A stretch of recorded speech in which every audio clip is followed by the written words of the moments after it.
Сәлем қыздар. Бүгін корж дайындайтын боламыз. Ол үшін бізге айран керек. Айранның үстіне нан содымызды салып, жақсылап араластырамыз.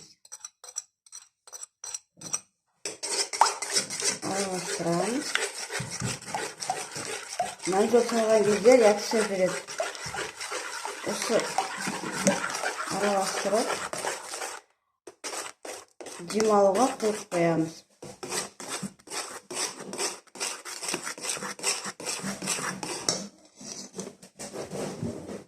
Енді ұнымызға қамыр қопсытқышты саламыз, араластырып. Енді осы айранымызға шекерімізді саламыз айранымыздың үстіне. Шекерімізді салып, жақсылап тұрып араластырамыз. Шекеріміз ерігенше араластыратын боламыз. Шекеріміз араластырып болғаннан кейін сұйық майымызды құямыз үстіне. Мұнда жақсылап араластырамыз.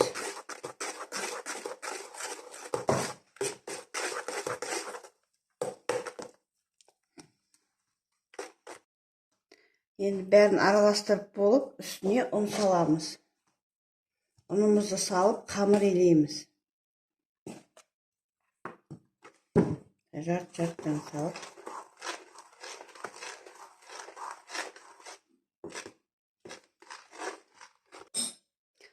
Қамырымыз осындай жүп-жұмсақ болады осылай.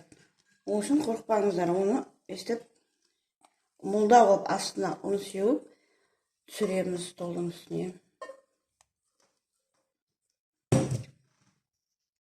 Енді осы қамырымызды осылай кішкене илеп қоямыз. Қатты илемейміз.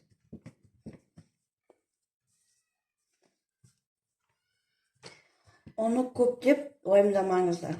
Оны көп болу керек осылай, тиіс көп болу. Бұны екіге бөлсеңіздер де болады. Екіге бөліп жайсаңыз, бөлмей-ақ жайсаңыз да болады. Мен осылай бөлмей жаямын. Мынандай печенье кесетіндермен кесеміз сосын.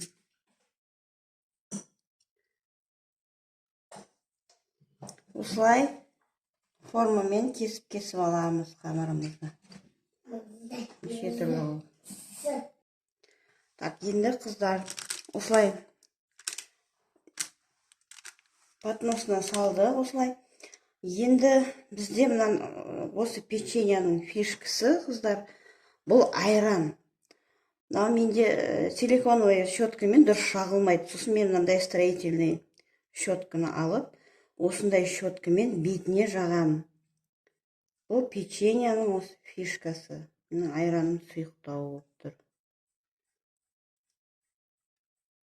Осылай бүкіл печеньяларға жағып шығып, 180 градуста 30-35 минутта пісіресіздер. Енді өздеріңіздің печкілеріңізге байланысты. Осындай жүзімсақ коржымыз дайын болды.